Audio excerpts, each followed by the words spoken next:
시장에 대해서 올라갈 수 있는 모멘텀이 아까 잠깐 언급드렸던 중동 이슈밖에 없습니다. 그래서 전면전이 가지 않을 것이다 뭐 이런 얘기는 굉장히 많지만, 호르무즈 해협도 봉쇄하는 건 어렵다 라고 얘기가 많지만, 그래도 시장에서 움직일 수 있는 재료는 이쪽에 포커스가 맞춰질 가능성이 높다, 이렇게 보시면 좋을 것 같고요. 제가 한국석유랑 극동유화 이 두 종목을 좀 띄워놨어요. 그리고 방송에서도 잠깐 말씀을 드렸던 내용이긴 한데, 한국석유는 가짜입니다. 진짜는 극동유화고, 뭐 흥구석유 뭐 이런 종목들도 많긴 하지만 S51이라든지 테마적으로 봤을 때 진짜적으로 수혜를 받을 수 있는 거는 사실상 메리트가 있는 건 극동유화라는 거예요.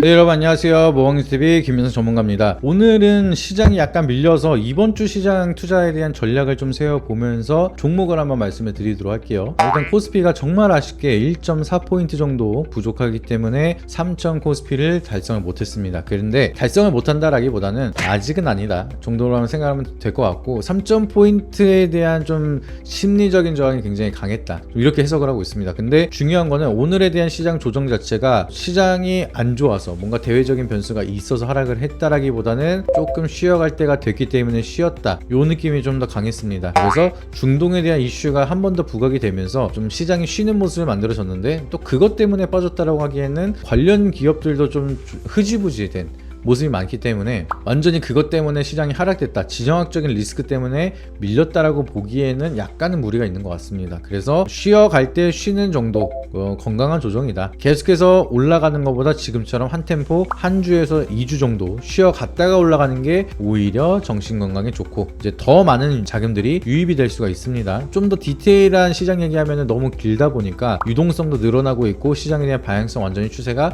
무너지지 않았다, 그리고 좀 더 디테일한 시장에 대한 분석이 필요하다라고 하시면은 하단에 있는 번호에다가 여러분들이 정보라고 문자 한 통씩 보내주시면은 저희가 시황 분석에 대해서 제가 직접 장중에 체크드리는 내용들 디테일한 분석 말씀드리고 있으니까 많은 신청해 주시길 바라도록 하겠고요. 시장은 그냥 한 주 정도 쉬어갈 거다, 요 정도로만 이해를 하시고, 영상 시작하기 앞서서 이제는 종목에 대한 투자 전략 말씀드릴 테니까 구독과 좋아요 알림 설정 한 번씩 누르시고 끝까지 시청해 주시길 바라도록 하겠습니다. 그래서 일단은 이번 주는 시장의 조정이 이어질 거고, 유동성은 죽지 않았고, 그러다 보니까 이벤트에 좀 더 집중될 포인트가 많아질 겁니다. 근데 중요한 거는 이번 주 G7 일정이 있기 때문에 이쪽으로 포커스가 쏠리지 않을까 생각을 했는데, 트럼프 대통령이 조기 귀국을 했어요. 그래서 G7에 대한 회의 내용이 약간은 흐지부지 돼버렸죠. 그러다 보니까 시장에 대해서 올라갈 수 있는 모멘텀이 이제 남아있는 게 사실은 아까 잠깐 언급드렸던 중동 이슈밖에 없습니다. 그래서 전면전이 가지 않을 것이다 뭐 이런 얘기는 굉장히 많지만, 호르무즈 해협도 봉쇄하는 건 어렵다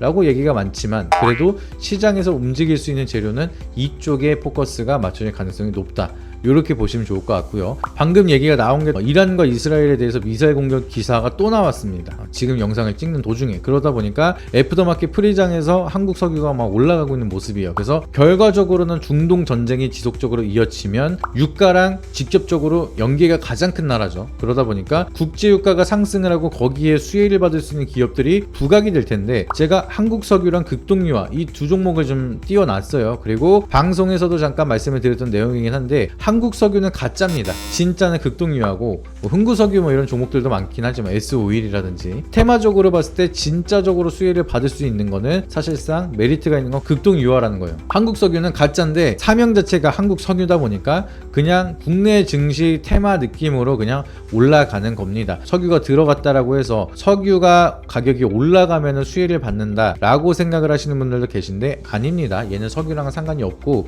이제 국제유가 WTI가 올라간다 하더라도 얘네들은 좋을 게 하나도 없어요. 다른 정유주 같은 경우에는 수혜받을 게 있긴 합니다, 단기적으로. 근데 얘는 그것도 없는데 올라가는 거예요, 그냥 이름 때문에. 우리가 옛날에 노루 태풍이 온다고 해서 노루 페인트가 상한가를 갔던 것처럼 그냥 말 같지도 않은 이유로 올라가고 있는 상황이다, 그거를 기억을 하시면 될 것 같고요. 얘네들이 하고 있는 사업은 아스팔트 사업입니다. 아스팔트를 만드는데 정유를 정제를 하는, 여기에 대한 부산물이 나오죠. 이 부산물을 가지고 아스팔트를 만들기 때문에 정유에 대한 모멘텀을 가지고 있다, 요 정도로만 보시면 되는데, 유가가 올라가면은 여기 정유되는 비용이 더 비싸지겠죠. 그러면 이 부산물 가격도 올라가겠죠. 얘네들은 단기적으로도 수혜 볼 게 없다는 거예요. 근데 이 이름 때문에 올라가고 있는 거다라고 기억을 하시면 될 것 같고, 그러면 진짜가 왜 극동유화냐? 극동유화 일단 기본적으로 이제 국제유가가 올라가면은 보유하고 있는 비축유가 있잖아요. 미리 사놓은 유가가 있을 거잖아요. 이 정유에 대한 가격이 올라가니까 보유하고 있는 재고자산에 대한 가치가 올라가는 거고, 이제 원가가 올라가면은 내가 미리 사놓은 유가를 좀 더 비싸게 팔 수 있는 기회. 그래서 영업이익 측면에서 그리고 단기 순이익 측면에서 단발적으로는 호재입니다. 그래서 국제유가가 갑자기 변동성이 커지고 올라간다라고 하면은 비축유를 가지고 있는 기업들은 호재가 맞아요. 근데 극동유화 같은 경우에는 석유 유통을 하고 있고 비축유를 누가 가지고 있느냐? 얘 자회사인 KD 탱크 터미널. 여러분들도 심심하시면 찾아보세요. 이 자회사가 한 최근 기준으로 했을 때 비축하고 있는 비축유가 한 80만 배럴이라고 얘기가 나오고 있습니다. 그래서 극동유화가 여기에 대한 지분을 66%가량 가지고 있고, 그리고 지금 WTI 가격이 배럴당 70달러죠. 얘네가 배럴당 100달러까지 올라간다 하더라도 80만 배럴이 가치가 330억이 늘어나게 됩니다. 단순히 계산을 했을 때. 그러면은 KD 탱크 터미널은 유가가 상승을 하면 100달러를 기록을 하면은 가만히 있어도 그냥 330억이 영업이익으로 찍힌다는 거예요. 완전하게 땡큐죠. 그리고 여기에 대한 지분 66%를 가지고 있는 극동유화는 여기에 당기순이익으로 들어가게 됩니다. 뭐로? 지배주주 순이익으로. 그래서 요거를 단순 계산했을 때 한 210억 정도가 되거든요. 그러다 보니까 유가가 올라가면은 재무제표상 수혜를 볼 수 있는 거는 얘라는 거예요. 아무런 상관없는 한국석유가 더 잘 가고 있지만 실질적으로 우리가 투자 포인트를 명확하게 집어서 간다라고 하면은 유가가 상승할 거라고 생각을 하시는 분들은 한국석유를 사시면 안 되고 극동유화를 사셔야겠죠. 실질적인 유가 상승의 수혜를 보는 거는 극동유화니까 이렇게 투자 포인트를 세워 나가셔야 된다는 겁니다. 그래서 지금은 시장 분위기가 뭐가 만들어지고 있다? WTI 국제유가가 올라갈 거라는 전망, 어떻게 보면 우려감이죠. 이런 우려감이 형성이 되고 있다 보니까 여기에 대한 관련주들이 이번 주는 올라가기 시작을 할 거고, 사실 한국석유는 단발성으로 그냥 트레이딩하는 종목이라고 보시면 됩니다. 근데 이게 1주 내지 2주까지 좀 더 장기 지속화가 되고 유가가 올라가기 시작을 한다라고 하면은 바닥에 있는 극동유화가 오히려 더 많이 올라갈 거예요. 그렇기 때문에 우리는 가격적인 메리트가 있는 요런 구간에서 매수에 대한 전략으로 대응을 해보시는 게 맞다라고 보시면 좋을 것 같고, 한국석유 같은 경우에는 여러분들이 트레이딩으로 내가 매매할 자신이 있다, 단타를 칠 자신이 있다 라고 하시면은 변동성이 큰 얘를 매매하시는 게 맞습니다. 얘가 올라가고 있는 이유는 원래는 대표적으로 흥구석유가 많이 올라가는데 흥구석유가 투자주의예요. 그러다 보니까 얘가 수급이 안 들어와서 대체 품목으로 한국석유가 움직여지고 있는데, 얘는 사실 까보면은 이번 수혜랑은 아무런 연관이 없는 애다 라고 기억을 하시고, 나는 그래서 조금 더 안정적으로 매매를 하겠다 라고 하면은